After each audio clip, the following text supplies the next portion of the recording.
menyambut Ramadan. Biasanya tuh menyambut Ramadan kita ada pawai-pawai. Tapi pawainya gak keliling, enggak, kan corona.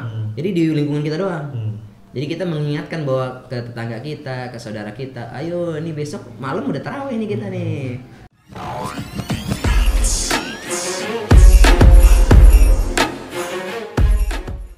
Assalamualaikum warahmatullahi wabarakatuh.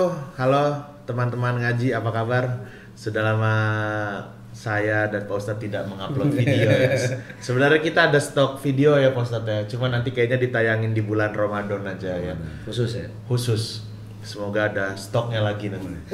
Setiap hari tayang. Insya Allah, semoga ya. Susah banget sih nyari pesantren yang buka soalnya. Ya memang lagi kayak gini juga masalahnya Pak Ustadz ya. Banyak pesantren yang nggak nerima orang tamu dari luar kan. Wali santri aja nggak boleh jenguk. Oleh kita yang bukan siapa-siapa. Berarti orang pesantrennya yang nemuin kita. Iya. Sepesantren nih kesini. Harusnya apa yang kita ambil ntar gambarnya. Hari ini kita mau ngobrol-ngobrol lagi ya di ngaji podcast nih, karena sebentar lagi kan kita mau bulan Ramadan nih Pak Ustadz. Ya kan, berapa lagi? 3 mingguan ya? Iya, sekitar 3 mingguan ya, insya Allah di uploadnya. Ya, cepet. Jadi mungkin kita akan sharing-sharing Pak Ustadz hari ini tentang bagaimana sih kita sebagai seorang muslim untuk menyambut bulan Ramadan. Persiapan apa yang bisa kita lakukan? Apakah menyiapkan sirup marjan? Bisa. Dimensuri. Lah zaman dulu. Dan juga tepung terigu yang banyak karena buat goreng bakwan ya kan. Bisa gitu. Tahu juga biasanya. Paling enak emang tapi kalau nggak puasa pakai kalau memang udah beberapa tahun ini itu juara takjil. Iya. Itu lontong sama tahu goreng. Nah, tuh. Sambelnya sambal kacang. Wih. Saya tiap buka pakai itu. Waduh, mantap bener. Tiap hari tuh. Makanya depan rumah saya kan ada tukang dagang lontong sama tahu.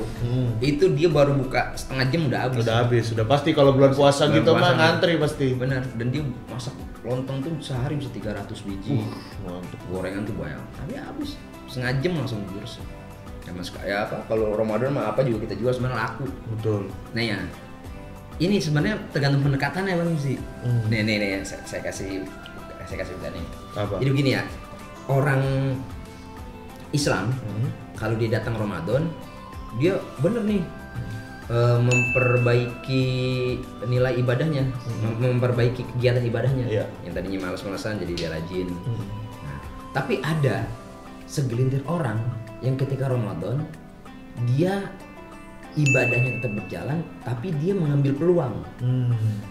Makanya ketika Ramadan datang dia tergantung nih apakah dia memahami Ramadan ini dengan pendekatan religi atau pendekatan ekonomi. Nah, gitu. Kalau orang yang menggunakan pendekatan religi, dia ibadahnya tambah rajin, qiraatul Quran, sedekah, makin banyak tuh di bulan Ramadan ibadahnya. Nah, ada segelintir orang yang nggak memahami nih. Mereka malah justru ini ada peluang ekonomi nih untuk mengangkat apa tuh? Bayangin. Ketika Ramadan orang dagang apa aja di pinggir jalan laku. Betul. Makanan-makanan gitu ya Pak Ustadz. Bener. Nih, jangan kan Ramadan datang. Sekarang sebulan sebelum Ramadan itu di Alfamart di Indomaret udah sirup marjan semua, udah biskuit semua. Kaleng-kaleng biskuit ya Pak Ustadz. Lebaran masih 2 bulan lagi. Kaleng biskuit udah ada. Pertanyaannya, siapa yang jual itu? Yang jual orang. Iya, yang jual orang. Iya, yang jual orang. Maksudnya begini. Nih, orang muslim ketika Ramadan datang dia perkuat ibadah tapi dia melupakan ada celah ekonomi di situ. Sedangkan orang non muslim dia memahami, wah, ini lah pasti kita jual sirup rame nih, laku nih, kita jual biskuit rame nih. Bayangin tuh. Kenapa kita nggak masuk di pendekatan ekonomi itu? Ranah itu juga ya. Ranah itu. Tapi nggak masalah tuh Pak Ustadz. Maksudnya kalau kita menjadikan bulan Ramadan, wah kayaknya ada peluang ekonomi juga nih buat kita. Itu nggak masalah. Nggak masalah. Asal jangan melupakan ibadahnya. Ya, jadi kita ambil 2 peluang itu. Ibadahnya kita ambil, peluang ibadah, peluang bisnis kita ambil juga. Jangan ketika Ramadan kita ibadah aja bagus sih, tapi kita jangan sampai lengah di peluang bisnis itu. Makanya kalau Ramadan dadakan kan orang banyak pedagang dadakan. Iya. Yang nggak biasa dagang kelapa, dagang kelapa, ya kan? Yang nggak biasa dagang cendol, tiba-tiba dagang cendol. Yang nggak biasa es buah, dagang es buah. Walaupun rasanya kadang-kadang aneh-aneh juga tuh.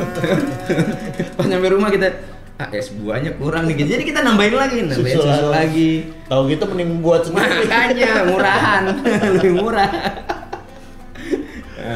Jadi yang pelajaran kita ambil tuh jangan sampai kita melupakan ini nih, ibadahnya iya, tapi ada peluang bisnis di situ. Nah itulah makanya Ramadan disebut bulan penuh keberkahan. Masya Allah. Peluang. Bang Ibsi dulu ketika Ramadan ngapain? Saya ibadahnya udahlah pasti. Iya. Ada nggak peluang bisnis yang diambil ketika dulu? Saya tuh entah kenapa ya, kalau misalnya beberapa tahun kemarin ini pas bulan Ramadan itu justru kerjaan semakin banyak Ustaz. Masya Allah, alhamdulillah. Berkah Ustaz. Nah itu berarti ngambil peluang apanya tuh? Selain religinya berarti ada peluang lain ya? Iya betul. Walaupun bukan peluang ekonomi. Betul. Itu kan? Peluang job. Peluang job. Ramadan kemarin doang untuk corona. Iya, corona tuh udah saya fokus ibadah. Ramadan sebelumnya juga saya alhamdulillah sebelum corona mah. Iya. Ya kan? Ya namanya pasti kan buka setiap bukber kan ada tausiahnya tuh kan di mana-mana, di perusahaan apa ada. Corona kemarin habis bisa. Bener betul. Biasanya lebaran ngasih bocah, ada bocah. Sekarang mintain. Dapat dari mana dapat dari kemarin? Anak saya nih ntar saya suruh keliling dah. Oh iya, udah gede tuh ya. Udah harusnya udah dapet THR deh. Kata bini ntar begini, nyesel gue punya anak atuh. Coba gue punya anak 5 dapet duit semua dia. Pulang setoran namanya. Saya dulu waktu kecil tuh Pak Ustadz, nggak tahu sih itu di budaya di perumahan sih. Masih kecil banget tapi masih kayak SD kelas 1, SD kelas 2 gitu. Jadi kita tuh anak-anak kecilnya itu keliling ke tetangga-tetangga Pak Ustadz. Jadi saya kayak janjian sama teman saya dulu, sama Bang Rudi, ingat ada teman saya. Di mana tuh? Di Lampung itu, di perumahan saya, perumahan Tasari itu. Keliling kita assalamualaikum, jadi duduk gitu. Sebenarnya kita nggak mengharapkan kuenya apanya gitu. Iya, lebaran aja gitu. Bukan mau mengharapkan duitnya. Oh. Jadi kayak peminta-minta ya? Iya makanya. Malah kayak kalau digantikan kok malah kayak peminta-minta. Tapi itu maksudnya bukan cuma saya gitu, anak kecil itu kayak, dan orang perumahannya pun udah ngerti gitu, ini anak kecil emang kayak keliling tuh buat apa minta THR udah gitu. Paham gitu ya. Jadi kalau disiapin minum, disiapin apa? Udah nggak usah itu. Udah kita butuh duitnya gitu. Jadi kalau yang cepet tuh malah kita seneng gitu. Kalau misalnya dia ada di depan nih, nah udah langsung berangkat gitu. Terus abis itu kalau misalnya ada nih misalnya Pak siapa gitu, ntar kan ketemu tuh sama teman-teman yang lain, di Pak sana goceng gitu. Langsung rame banget tuh di rumah dia. Rame banget anak-anak kecil di situ Bos. Itu cerita lebaran tapi ya. Iya. Kalau di Betawi kan beda, dia mah kan kudu bawa tentengan gitu kan. Datang ke rumah saudara. Iya. Kalau ke rumah saudara iya beda lagi. Ya. Jadi kalau di Betawi tuh biasanya malam takbiran. Mau takbiran tuh keliling tuh kita tuh. Iya. Bawa apa anak kita tuh. Aneh, saya punya anak tuh, anak saya gak pernah mau bawa begituan. Anak saya kan sampai umur berapa dia belum ngerti uang. Belum ngerti uang. Ada tuh anak kecil yang begitu tuh. Anak saya tuh sampai TK aja dia belum ngerti uang. Dan nggak mau jajan tuh, nggak mau, belum ngerti uang. Saya kasih pun nggak mau. Tapi anak saya yang kedua ini baru 2 tahun, duit mulu. Anak perempuan kali ya. Buset, kayak mana nih ngerti duit tuh seneng. Itu beda-beda tuh. Nah, kita keliling, kalau malam takbiran udah keliling tuh kalau orang Betawi mah tuh. Bawa kemarin ntar pulang ngumpulin. Nah, itu kisah-kisah masa lalu lah. Tapi ya memang itu jadi adat kita tuh, jadi adat. Betul. Ya, jadi budaya. Ya. Ada yang unik. Saya punya paman dulu. Jadi kalau lebaran, ini keponakan dikumpulin nih. Keponakan dikumpulin. Jadi di sistemnya dia ambil ini, dimasukin nama-nama kita ke dalam. Jadi dikocok. Bukan nama, jumlah uang. Kayak dia. Iya, jumlah uang dimasukin nih. Nah, ambil sini, kocok sendiri. Kocokan kita, keluar nih itu. Yang keluar 20.000. Yaudah kita dapat 20.000. Yang keluar kan dia paling gede. Yang paling gede 200.000 ya. Zaman dulu nih. 200.000 iya. Asal dapat 200.000. Dia paling gede ternyata. Jadi enggak rata. Jadi tergantung kocokan. Waduh. Bagus juga tuh ya. Jadi sengaja dia kalau awal lebaran dia nggak ngasih. Ntar udah 2 hari 3 hari lebaran, kumpulin semua ponakan. Kumpul di rumah dia. ayo ngocok apa nih? Ini ngocok duit lebaran. Gue kumpul semua. Kumpul penakanan nongkrongin. Ayo gantian lu ya, kocok keluar. Seneng. Zaman dulu ada yang cuma dapat 1.000 kan. Gue 1.000 dia nangis dulu. Sedih banget itu 200.000 apa 1.000. 200 kali lipat. Tapi kagak tega kan tambahin gitu. Zaman dulu lucu dah. Saya pengen bikin begitu buat. Kalau itu kan hadiah, itu bukan judi. Iyalah, hadiah kan emang bukan judi. Kalau judi kan ada taruhannya. Iya. Mungkin dia naruh dulu nih, sini dulu goceng. Nah, gua kocok itu judi. Kalau itu kan enggak. Hadiah aja, cuma dia dapat berapa karena emang enggak ada taruhannya. Nah, itu zaman dulu gitu. Itu kalau lebaran ini kita bahas lebaran aja. Belum puasa juga belum lebaran aja. Kita balik lagi entar mungkin kapan-kapan kita ngebahas lebaran juga ya Pak Ustadz lebih detail ya. Kita sekarang ngebahas ini dulu nih Pak Ustadz. Karena ini bentar lagi kita mau bulan Ramadan nih Pak Ustadz ya. Apa sih persiapan yang bisa kita lakuin gitu Pak Ustadz untuk menyambut bulan Ramadan nih Pak Ustadz? Iya. Pak Ustadz saya boleh minum ya? Minum. Ditutupin ya mereknya kalau minum. Oh boleh. Di sini mah bebas. Yang nonton juga ber-30. Nggak berpengaruh. 30.000, amin. Subscriber udah banyak ya. Iya, amin. 400-an lah. Nah, Rasulullah SAW dia menyampaikan kepada umatnya, "Idza jaa Ramadan, futtihat abwabul jannah wa ghulqat abwabun nar wa suffidatis syayatin." Kalau datang bulan Ramadan, itu terbuka pintu surga, tertutup pintu neraka, dan dibelenggunya para setan. Nah, ini kan bahasanya kiasan sebenarnya. Walaupun sebenarnya bisa jadi, kenapa saya katakan ini kiasan? Karena memang setan itu sebenarnya hakikatnya memang tugasnya menggoda manusia. Gambarannya adalah ketika Ramadan datang, kenapa pintu surga dibuka? Itu kan karena orang-orang berlomba-lomba menuju kebaikan kan, ibadah, meninggikan atau meningkatkan kualitas ibadah. Kemudian kenapa digambarkan bahwa pintu neraka ditutup? Ya, artinya orang benar-benar pada bulan Ramadan itu benar-benar meninggalkan hal-hal kemaksiatan. Nah, kemudian setan dibelenggu. Kok setan dibelenggu? Ternyata masih ada juga orang yang ketika Ramadan dia nggak berpuasa. Betul. Kan? Ingat nggak pembahasan kita 2 tahun lalu tentang orang yang sudah paham dia harus puasa tapi dia nggak berpuasa dengan sengaja bulan Ramadan? Apa gambarannya? Bukan agak lupa, emang lupa. Itu kan orang yang dia tahu harus berpuasa tapi tidak berpuasa. Itu kan dijelaskan dalam hadis Nabi Muhammad SAW. Itu Nabi itu tidak salah bermimpi dalam mimpinya bahwa orang yang tidak berpuasa itu nanti kepalanya akan digantung di bawah, kakinya di atas, ya kan? Kemudian Allah berikan azab, Allah berikan hukuman bagi orang-orang yang tidak puasa. Nah, itu kan digambarkan oleh Rasulullah SAW. Orang yang dia harus berpuasa, dia tahu dia harus berpuasa, tapi dia tidak berpuasa dengan sengaja. Kan digambarkan oleh Rasulullah dalam mimpinya bahwa kepalanya di bawah, kakinya di atas, digantung kan? Kemudian disiksa dia orang tersebut, kemudian darahnya bercucuran banyak, ya, semacam itu. Makanya ketika Ramadan besok datang, kita kan semua rata-rata bergembira, ya kan? Walaupun dalam satu hadis ada beberapa ulama mengatakan hadis ini lemah, ya, kemudian ada juga yang mengatakan ini hadis bisa dijadikan hujjah. Man fariha bidukhuli Ramadan haramallahu jasadahu alal nar. Ini perbedaan pendapat ulama, tapi kita ambil sisi baiknya. Jika datang bulan Ramadan, kemudian kita bersenang, bersuka cita, senang kedatangan Ramadan, maka jasad kita akan diharamkan dari api neraka. Ya, kita ada nggak orang ketika Ramadan datang dia benci? puasa lagi gitu. Ada ya Pak. Ya, orang pelaku maksiat. Aduh Ramadan, yang order gue dikit nih, misalnya begitu kan? Ya kan? Naudzubillah nih. Wah, tempat makan pada tutup Ramadan, tempat makan pada tutup. Wah, miras jarang nih gitu misalnya. Ada yang begitu. Nah, orang yang begitu udah pasti ditempatin aja udah. Ramadan datang dia nggak senang-senang sekali, udah baginya neraka udah. Tapi kita Ramadan masih sebulan lagi, Ramadan masih 3 minggu lagi, kita udah seneng banget. Kayaknya kita ngerasa gini, ini masa rasanya kalau asal udah sebulan 2 bulan Ramadan ya, kok rasanya kayak bulan puasa ya, gitu ya. Ntar kalau 2 hari mau lebaran, kok rasanya kayak udah lebaran ya, padahal masih puasa. Jadi memang itu di bawah alam sadar kita berpikir memori kita mengulang apa-apa yang sudah terjadi dulu kan.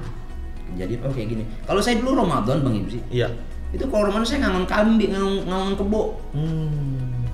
Nih sebulan, 2 bulan sebelum Ramadan kebo dah tuh saya angon. Kebo 7 biji, 8 biji. Kalau saya kan lu nyak kebo tuh. Iya. Bawa kita kebo tuh ke lapangan, makan di situ kita taruh. Ntar kalau sore kita guyangin, masukin ke Kubangan. kali, ya kali kecil gitu, ke selokan. Ada kira-kira 3 meter, 4 meter kali, masuk kita gosok pakai rumput. Ntar kalau mau pulang sore habis asar kita naik kuda, naik kebo, pulang di atasnya. Iya. Kayak di buku-buku bahasa Indonesia ya. Nah itu saya udah nggak melaksanakan itu. Naik kita di atas kebo, pelan-pelan aja. Yang kebo. Jangan-jangan itu yang di buku bahasa Indonesia. Gua ya? Foto Kebo tuh asal di ininya nih, hidungnya ditusuk tuh, kasih kaluan, kasih kaluan tusuk, kasih kaluan, kasih tali. Talinya taruh masuk ke tali, nyambung ke leher pegang, udah dia asal naik asal ngamuk dikit tarik aja talinya, kan dia kena hidungnya tuh, dia kalau di hidung kena diem dia kebo. Zaman dulu saya kalau nusuk hidung kebo tuh pakai kayu ini, ngkong saya dulu kayu asem, dari kayu asem tusuk, kan kayu asem kuat ya, kalau mengecil kuat tuh dia, yang kayu asem tuh adem, jadi kalau ditusuk kebo jos masukin kaluan tuh tali, tali kemari, ntar langsung ketarik buat narik tuh kebo. Makanya kebo kalau tarik pakai tali gitu, kena hidungnya udah ngikut aja dia kemana aja. Tuh kebo nggak bakal ngamuk dia. Kalau orang tahu kebo sapi itu. Yang dulu saya sore begitu. Makanya kalau datang Ramadan seneng rasanya saya.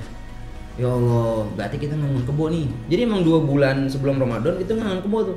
Untuk apa? Entar kebonya ketika datang Lebaran itu dipotong. Zaman dulu orang gandul itu kagak ada yang makan daging sapi. Kebo ya. Kebo semua daging kebo. Gitu. Kebo tuh agak-agak kayak kambing ya dagingnya. Kebo tuh dagingnya sebenarnya agak keras dibanding sapi. Tapi dagingnya lebih enak. Kalau menurut saya. Tapi ya nggak tahu, tapi sekarang kebo lebih mahal dari sapi.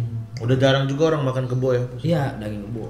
Dulu mah orang nyebutnya bukan daging kebo, ikan kebo. Ikan kebo. Lu makannya pakai apa? Ikan kebo. Teman saya nanya tuh orang Padang, Ji emang ikan kebo kayak gimana? Lah kebo gede banget tuh, ikan segede kebo. Wah kalau ikan kebo maksudnya daging kebo. Oh daging kebo. Dia kira ikan kebo tuh ikan segede kebo, gede banget ikan kebo. Karena ikan kebo tuh daging kebo. Semua dibilang ikan ya Pak. Iya semua ikan orang tempe. Bener. Tempe. Karena ikan itu dalam bahasa Sunda artinya lauk. Orang kita kan orang Betawi ikan tuh ya ikan. Orang Sunda kan ada akulturasi budaya antara Betawi, Sunda, Jawa. Jadi ikan tuh udah paham kalau orang sini nyebutnya ikan tuh maksudnya lauk ya. Bagi sih gitu nggak dulu kecil? Di bahasa Serang kayaknya ikan nih pakai ikan. Iya ikan. Ikan tempe, ikan. Nah iya itu lauk emang. Ikan pokoknya. Saya juga dulu waktu kecil tuh ikan itu ya lauk. Cuma air putih doang yang nggak ikan. Kalau ikan air putih. Aneh juga ya. Ikannya di air putih bisa. jadi datang Ramadan kita bergembira ya, itu walaupun banyak perbedaan pendapatnya ya, maka iya lebih baik sih kita bergembira ketika datang Ramadan. Ya. Besok saya Ramadan tuh ada 2 hari sebelum Ramadan ada khataman Quran. Santri yang mau warga khataman Quran. Sehari sebelum Ramadan itu nanti kita ada tarhib Ramadan. Tarhib itu apa tuh Ustaz? Marhaban. Nah, tarhib menyambut Ramadan. Biasanya tuh menyambut Ramadan kita ada pawai. Tapi pawainya gak keliling, enggak, kan corona. Jadi di lingkungan kita doang. Jadi kita mengingatkan bahwa ke tetangga kita, ke saudara kita, ayo ini besok malam udah tarawih nih kita nih. Gitu anak-anak, tapi jaga jarak, pakai masker. Wah, biasanya begitu memang. Ntar masuk Ramadan banyak kegiatan-kegiatan. Bang Yuji mah udah nggak usah tanya, ada kegiatan penuh kan. Nggak tahu juga, Ustaz belum tahu nih. Kalau saya memang setiap Ramadan itu fokus di ibadah. Kalau saya fokus di meningkatkan ibadah. Karena ada beberapa juga kayak guru-guru kita tuh ketika Ramadan mereka nggak mau ambil pekerjaan job dakwah. Karena Ramadan khusus untuk dia memang beribadah di bulan Ramadan itu ada. Tapi ada juga sebagian ketika Ramadan, wah ini emang lagi banyak job dakwah nih gitu kan. Dihajar ya. Dihajar terus. Nah, kadang-kadang begitu. Sampai kadang-kadang dia udah kecapean, akhirnya yang sunah-sunahnya nggak dilaksanakan. Ada banyak juga begitu. Jadi tergantung kitanya. Ya, maka datang Ramadan kita persiapkan tuh. Minimal tuh ketika Ramadan datang kita sempurnakan ada 5. Apa tuh Pak Ustaz? Ya. Jadi yang pertama sempurnakan puasa di siang hari. Di siang hari. penting tuh Ramadan karena ini yang menjadi wajibnya. Ya. Yang kedua qiyam di malam hari. Sholat malam. Sholat malam ini makna qiyam dalam hadis-hadis Ramadan adalah sholat taraweh. Jadi sholat taraweh ini jangan sampai ketinggal nih, sayang banget. Sholat taraweh cuma datang di bulan Ramadan. Tuh, jadi siam di siang hari, qiyam di malam hari. Entah ini sholat tarawehnya mau beda rakaatnya ya itu perbedaan masalah khilafiyah. Ada yang 20, ada yang 8 rakaat. Boleh nggak? Boleh. Ada yang mau 36 boleh. Ada yang mau tarawihnya 100 rakaat juga boleh. Oh boleh Ustaz. Boleh. Kenapa? Karena dia adalah sunnah. Sunnah. Yang sunnah itu ketika rakaatnya tuh nggak berbilang sampai berapa enggak. Tergantung kesanggupan dia. Nabi Muhammad sholat duha itu maksimal 12 rakaat. Tapi terkadang 2, terkadang 4. Gitu kan? Saya 2 terus. Ya. Udah buru-buru mau sarapan aja. Jadi saya kutip dari bukunya Allahyarham Kiai Haji Ali Mustafa Yakub itu menjelaskan bahwa taraweh ada yang 20 itu hadis yang diriwayatkan oleh Umar. Itu asar sahabat itu Umar. Yang 8 itu hadis dari Aisyah. Ya kan? Tapi ada pertanyaan bagaimana kalau seandainya jadi mana yang benar mana yang salah. Nah, hadis Aisyah ini hadis marfu. Hadis yang dari Umar hadis mauquf. Nah, kita mau yang mana? Ya silakan, mau yang ini boleh, yang ini boleh. Yang penting ada dasar hadisnya. Lalu kemudian bertanya, bagaimana kalau lebih dari itu? Kita masih sanggup. Boleh, silakan. Dalam buku itu dijelaskan. Boleh. Karena tidak ada batas bilangan pada hal-hal sunnah. Hal sunnah tuh nggak ada batas bilangan begini enggak ada. Jadi dia bisa melakukan berkali-kali. Nah, jadi siam di siang hari, qiyam di malam hari. Tuh, ada 2 tuh berarti. Yang ketiga ini qiraatul Quran. Baca Quran. Kadang-kadang orang Ramadan tuh lupa dia baca Quran. Bahwa bulan Ramadan itu adalah bulan diturunkannya Al-Quran. Apa tuh surahnya? Inna anzalnahu fi lailatul qadar. Sungguhnya Al-Quran itu diturunkan pada malam Lailatul Qadar. Tuh. Jadi Al-Quran itu turun di bulan Ramadan. Jangan lupa nih, sebelum Ramadan dijadikan bulan puasa, Ramadan awalnya adalah bulan Al-Quran. Jadi Al-Quran turun dulu tuh sebelum ada syariat puasa di bulan Ramadan. Al-Quran udah turun di bulan Ramadan. Jadi Al-Quran ketika pertama turun itu di bulan Ramadan dan itu belum ada syariat puasa. Lalu 15 tahun kemudian baru ada syariat puasa. Jadi jangan salah. Ramadan ini selain bulan puasa dia adalah bulan Al-Quran. Maka perbanyaklah baca Al-Quran di bulan Ramadan. Kadang kita di bulan lain malas baca Quran. Kalau saya mah alhamdulillah karena tiap hari ngajar ngaji pasti baca Quran. Ya, karena ngajar ngaji, makanya saya beruntung. Coba kalau saya nggak ngajar ngaji, belum tentu saya baca Quran. Bener nggak? Betul. Tapi karena saya memang ngajar ngaji, akhirnya saya tiap hari membaca Al-Quran. Ya, sambil murojaah hafalan-hafalan yang sudah dulu kita hafal. Ya, memang kalau nggak di murojaah, nggak diulang-ulang, lupa. Betul. Surat-surat pendek aja kadang lupa. Gitu. Jadi memang harus murojaah. Jadi qiraatul Quran. Ya kalau kita bahas panjang lah. Kalau orang baca Quran pahalanya bukan main. 1 huruf 10, 3 huruf 30. Kan nggak mungkin juga kita setiap baca Quran 1 ayat kita hitung pahalanya. Ya, malah habis baca ini berapa ini buka kalender, kalender apa buka kalkulator dia ya. Hitung berapa. Udah segini nih alhamdulillah kayak si siapa Madid Musyawarah. Iya, catetin amalannya. Aduh. Ya itu kan enggak urusan itu kan Allah yang sudah punya aplikasinya untuk menghitung. Iya, betul. Aplikasi Allah udah paling canggih dibanding aplikasi kita. Kita nggak tahu aplikasinya kan nggak bisa di-download kan. Kalau kita masih pakai aplikasinya itu iya. Saya pernah download. Kalau saya kan aplikasinya Vivo. Abang Hiji kan aplikasinya iPhone 11 beda. Bukan aplikasi ngutang. Masya Allah. Tawa aja, editor tawa aja. Seneng banget sama dia. Bang Wisnu. Ini Regen kalau nonton ngutang saya tahu dia. Gen gue juga. Oh, canda. Kita lanjut ya. Lanjut Mas. Tadi baru tiga ya. Yang pertama tadi apa? Siam di siang hari. Qiyam di malam hari, sholat malam. Yang ketiga membaca Quran, qiraatul Quran. Yang keempat, ini jangan lupa dalam 10 hari terakhir Ramadan itu adanya malam Lailatul Qadar. Nah, orang lupa nih. Kadang orang 10 hari terakhir Ramadan itu malah poya-poya. Karena udah nggak ngerasa bulan Ramadan. Betul. Itu ujian buat para orang-orang yang sedang berpuasa. Di awal dia senang datang Ramadan, sampai pertengahan mulai menipis. Di akhir Ramadan kadang-kadang sibuk belanja. Udah sibuk belanja karena perut tuh udah terbiasa berpuasa, jadi nggak merasakan itu rasanya berpuasa. Akhirnya dia kadang-kadang, mohon maaf ya, manusia ya kadang-kadang diberikan khilaf oleh Allah Subhanahu Wa Taala, fokus di belanja, bikin kue, fokus ke pusat perbelanjaan, ke ngecat rumah, iya macam-macam. Akhirnya ibadah-ibadah yang kita butuhkan atau ibadah-ibadah yang dikhususkan dalam Ramadan itu kadang-kadang ditinggalkan. Justru ulama-ulama Nabi Muhammad SAW, nah, kalau datang 10 hari terakhir bulan Ramadan itu mengencangkan ikat pinggangnya. Maksudnya apa? Dia tidak berhubungan suami istri dengan istri, dia tidak menghubungi tidak berhubungan dengan istrinya. Kemudian membangunkan anak-anaknya untuk sholat malam di 10 hari terakhir Ramadan.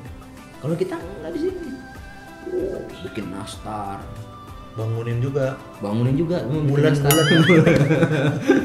terigu ayo. Taraweh kagak akhirnya karena bikin kue. Iya enggak? Kadang-kadang puasa juga kagak karena kecapean dia bikin kue, banyak orderan. Akhirnya ditinggalkan semua sayang-sayang. Nah 10 hari Ramadan itu adalah hari-hari yang memang sangat dibutuhkan buat kita sebagai hamba mengharapkan ridho Allah Subhanahu Wa Taala. Nah ini penyempurnanya nih yang kelima. Penyempurna ibadah Ramadan kita selain puasa di siang hari, qiyam di malam hari, membaca Al-Quran, kemudian apa tadi, mendapatkan Lailatul Qadar. Ya. Lailatul Qadar itu kan adanya di 10 hari terakhir. Ya. Nah, dalam riwayat itu di hari-hari ganjil. Ya. Kemudian yang kelima nih penyempurna ibadah Ramadan kita adalah zakat. Jadi kita semua udah lengkap semua, tapi kita nggak bayar zakat, padahal kita mampu. Nggak sempurna ibadah Ramadan kita. Jadi zakat itu penting. Berapa zakat itu takarannya? Zakat itu takaran 2,5%. 2,5%. Nah, kalau seandainya dikonversi ke beras, itu kayak kan kalau orang Arab makan dia makanan pokoknya kan gandum, dia bayar pakai gandum.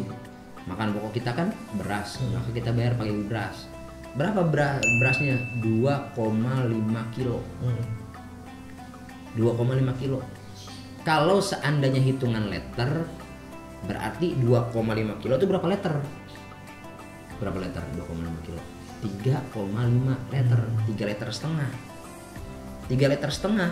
1 liter berapa? Harga berasnya 10.000. 10.000-an. Kalau 3 liter setengah berarti 35.000. Berarti kita kalau mau dikonversi ke uang hasilnya 35.000. Tapi ini perbedaan pendapat para ulama. Ada yang membolehkan dengan uang zakat, ada yang hanya membolehkan dengan makanan pokok, dan ada perbedaan ini khilafiyah. Silahkan. Nah, lihat asas manfaatnya, Bang Ibzi. Ini beras semua nih, dikumpulin banyak. Ini fakir miskin, orang fakir, orang miskin yang berhak menerima zakat, di rumahnya dari masjid ini udah dapat, dari masjid ini udah dapat, dari musola ini dapat, beras semua. Kagak ada lauk. Oh ini makan beras doang pakai garam, pakai kecap kan gitu kan. Nasi goreng. Ternyata ada juga yang memberikan uang. Wah ini zakatnya, tapi zakat itu buat uang. Oh iya, asal manfaatnya itu. Oh iya, ini buat beli lauk berarti. Jadi sebenarnya ini sesuai kondisi dan berbeda memang setiap daerah zakat itu. Ada di Jakarta misalnya kita kan beli beras kan yang terbaik. Itu kalau harga berasnya 10.000 Bang. Iya. Coba kalau yang kita biasa beli itu harga berasnya 15.000. Berarti dikali. Jadi yang kita keluarkan tuh apa yang seperti makan kita makan ya maksudnya. Gitu. Jangan giron makan itu beras yang 15.000, giron zakat hitungan beras yang 8.000. Kadang bisa sekali makan bisa 200.000, pas ngasih zakat cuma 15.000. Itulah kadang-kadang kita begitu. Kadang-kadang kita kalau lagi makan bareng keluarga, sekali makan itu bareng keluarga habis sekali makan bisa 500.000, bisa sejuta. Iya, sejutaan. Misalnya kita makan di aja deh, misalnya di Muayar. Iya, tuh. Nah kan terasa itu. Di rumah makan sederhana. Iya, itu kan terasa sekali makan kagak cukup gope itu. ya kan? Tapi ketika sedekah kita masih mikir-mikir, ya Allah, kayaknya gedean nih 10.000, ya kan? Keluarin lagi, goceng masih gede, 2.000 masih gede. Yang duit recehan, gope aja dah. Ya Allah, karena begitu. Nah, jadi penyempurna ibadah Ramadan kita ada 5 tuh bisa. Yeah. Siang di siang hari, qiyam di malam hari, membaca Al-Qur'an, kemudian raih Lailatul Qadar, yang kelima adalah zakat sebagai penyempurna ibadah Ramadan kita. Itu ya. Jadi silakan dipersiapkan teman-teman. Saya juga nih mempersiapkan diri juga nih untuk menyambut bulan Ramadan, untuk melakukan kelima hal tadi ya Pak Ustadz ya. Semoga bisa maksimal ibadah bulan Ramadan kita bulan ini teman-teman ya. Gokil lah pokoknya. Saya bingung. Itu kita tadi udah bahas tentang ibadahnya. Iya. Sekarang keseruan ini. Dulu Bang Ibi waktu kecil Ramadan ngapain aja? Saya waktu kecil bulan Ramadan itu di masjid nginep Ustaz. Nginep gitu. Ntar teman saya kita masukin ke apa? Beduk gitu. Dia bangun-bangun tahu-tahu di beduk. Terus sarung dibuntel-buntel. Iya. Zaman dulu paling parah dulu ini Pak Ustadz. Zaman dulu main Janwe. Janwe apa? Petasan nih. Oh, petasan ya. Perang Janwe. Ini saya parah banget nih, saya sama teman-teman saya bulan puasa tuh Pak Ustadz. Jadi kan kalau di tempat saya tuh abis subuh tuh pada keluar tuh, pada main di jalanan. Ya kan? Sama itu justru perang Janwe itu abis subuh tuh. Itu biasanya. Dan biasanya udah ada angkot-angkot yang ini tuh, yang jalan tuh jam 6-an gitu kan. Jadi kerjaan kita berhentiin angkot. Terus abis itu pas dia berhenti kitanya kabur.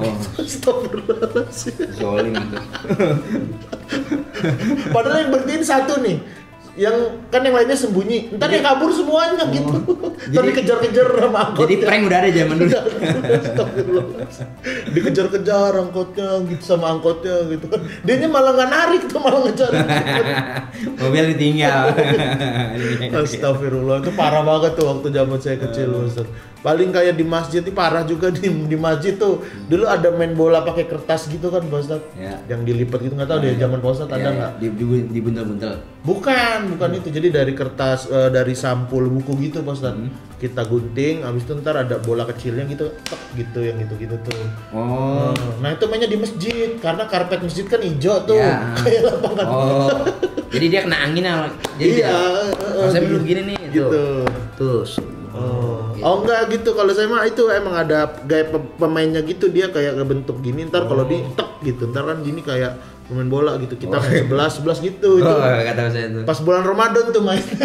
Kalau saya dulu kalau Ramadan tuh ini ke bengkel motor, nyari busi. Busi bekas motor. Oh iya. Nyari busi. Kan busi kan ada pemantik yang belakangnya tuh. Iya. Copotin, kita ketok, terus ambil baut. Iya. Betul. Bautnya pakein ini, ntar pakein apa namanya? Kawat. Kawat ya, atau karet. Terus ujung korek, kan korek api, kita masukin situ, krek ya kan, kita kumpulin, tutup pakai itu. Terus dia pakai rumbe-rumbe dari tali rapia. Kita lempar. Zaman dulu itu. Sekarang udah nggak ada itu. Nggak ada tuh mainan itu. Itu ada seru itu. Saya juga mainan itu tuh. Soalnya kenapa? Kalau beli petasan mahal. Dulu kan beli petasan mahal. Jadi kita beli korek kan dulu berapa? Cepek. Iya. Oh, cepek kita main gitu udah bisa berapa kali main tuh kan. Kan begitu akhirnya batang korek banyak banget berserakan di jalan kan. Udah kita buang. Zaman dulu begitu. Zaman sekarang udah nggak ada tuh. Tapi jarang berhasilnya, setiap lempar dor gitu jarang berhasil. Iya, jarang. Jadi sebenarnya sama aja, beli petasan aja. Nggak perlu ini sampai ketekan biasanya nih gini. Iya, kadang-kadang udah ngepas kan, kurang ngepas tuh. Kadang-kadang dia pakai busi yang kecil, atau busi yang gede, bautnya yang kecil, kadang-kadang kurang ngepas, aman. Sebenarnya kalau udah pas itu dia tergantung ini juga Bang. Apanya tuh? Apa namanya, tali rapianya. Kalau tali rapianya bagus, dia kan tali rapianya kan buat nyeimbangin jatuhnya tuh. Apa sih ibaratnya kalau di udara, aerodinamis. Iya. biar jatuhnya pas di ujungnya. Pas jadi pas udah mentok kan dia ngontal kan. Ke atas lagi. Wah, itu seru banget. Bikin. Sampai saya dulu, sampai bapak saya bikinin. Abah saya bikinin. Dia ngeliat anaknya kali ya, bocah pada punya ini. Dia ke bengkel, dia bikinin, bawahnya. Nih begini bikinnya ya. Iya, sampai kita ngerti. Nih, tuh. ikat dulu nih tali rapianya diikat, terus kita rumbe-rumbein, kita kecilin sampai halus banget. Semakin tebal tali rapianya terus semakin jatuhnya makin bagus. Tapi kalau nggak ada tali rapianya dia nggak begitu jatuhnya, miring apa ya. Di situ nggak bagus suaranya ya. Zaman dulu tasan paling tasan ceplik. Tasan ceplik tasan ini cabe. Kalau nggak petasan korek paling. Ya, tasan korek. Taruh dulu kan lama tuh dia kan meledaknya. Udah kita tinggal baru dua. Nah, saya pernah dimasukin itu petasan di kantong saya bos teman saya. Enggak sih, saya udah nangis aja tuh. Kalau malam takbiran, kalau sekarang malam takbiran pakai kembang api tuh, rame tuh orang kan malam takbiran. Kalau zaman dulu malam takbiran pakai ini saya, tasan renteng. Oh, buat kayak nikahan itu. Iya, kan nikahan. Jadi kan di gandul itu, kan engkong-engkong saya dulu emang pada bikin tasan ya. Pas menjak ada larangan peraturan apa? Potasium tuh kan udah nggak boleh kan. Dulu orang gandul pada bikin tasan semua. Kalau janwe aja tuh kalau malam nuzul Quran, janwe tuh yang gede-gedean. Itu nginin sendiri, bikin sendiri orang gandul tuh. Tanya dah orang-orang beberapa orang tuh kalau beli tasan dulu di mana? Di gandul. Gandul ya. Gandul tuh emang tempat. Sekarang udah nggak ada sama sekali, kosong, udah nggak ada yang produksi. Dulu produksi sampai gudangnya kebakar, meledak, gudang kebakar. Seru zaman dulu. Weh, kita nggak bayar dong nontonnya. Benar tuh, sampai ada yang kebakar gudang. Kan dibikin. Jadi gini nih, saya dulu bikin ya. Ini kan, jadi dulu koran itu berharga banget koran. Koran. Jadi suruh asal orang jual koran kita beli. Koran, ini ada kayu nih. Iya. Kayu, koran tuh kita bundel-bundel di kayu. Iya. Ini kayu, ini koran kita bundel-bundel, taruhnya kita lem, kan kencang tuh dia, banyak, kita potongin, kerak. Kan dia udah kayak petasan tuh. Iya. Nah, di sini ada besi nih, ini ada besi nih kayu gitu, ini ada besinya gitu tuh. Nah, ntar kertas tadi yang udah kita bolongin, masukin kemari, tapi dia kan masih ada celahnya di sini. Iya. Nah, celahnya ini masukin potasium itu. Bukan, batu bata dulu. Oh, batu bata. Batako. Batako kan itu yang putih-putih ya. Masukin batako, kita getok, tok keras dulu tuh. Keras tuh. Udah kita balik, masukin potasiumnya. Pakai sendok kecil. Enggak usah banyak-banyak, dikit doang. Udah tuh. Masukin sumbu, udah kasih kayak paku itu, cocokin pinggirannya buat nutup. Udah pasang. Zaman dulu saya sampai saya ngerti cara bikin petasan. Gokil. Emang orang Gandul tuh, emang dulu kita ngapain? Ngumpul nih bareng-bareng. Jadi bikin petasan. Nah, jadi itu kita ikat dulu bentuk ini, bentuk apa tuh? Kayak bentuk segi 6 apa tuh namanya itu? Apa sih? Apa kalau segi 6 tuh namanya? Segi 6 jajar gayanya bukan ya? Bukan. Ya, mau segi 6 iya, tuh. itulah segi 6 lah, iya. Segi 6 gitu. Ini kan kita ikat tuh pakai pinggirnya, kita ikat dulu pakai inian. Karet. Baru isiin potas. Kan udah bawahnya kan udah dipadetin pakai itu dulu tadi. Apa batako. Isi potas dikit-dikit aja. Masukin sumbu, pinggiran tutupin. Kayak paku. Tutupin semua. Udah kencang dia. Zaman dulu tuh saya bisa bikin petasan. Bisa. Emang orang Gandul dulu bikin petasan semua ya, Pak Ustadz. Wah, pas lagi ada larangan tuh baru nggak bisa. Sekarang nggak boleh, jangan. Ini kita malah dikasih tips sama Pak. Jangan. Malah bikin petasan sendiri nanti. Jangan ya. Boleh. Oke, seru sekali ya cerita puasanya Pak Ustadz. Dan cerita puasa saya juga masih banyak sebenarnya cerita-cerita lainnya, nanti kita ceritain lagi Pak Ustadz. Jadi kita sudahi dulu aja nih podcast kita kali ini, ngaji podcast kita kali ini. Nanti kita ketemu lagi di ngaji podcast berikutnya. Terima kasih Pak Ustadz. Wassalamualaikum warahmatullahi wabarakatuh. Waalaikumsalam warahmatullahi wabarakatuh.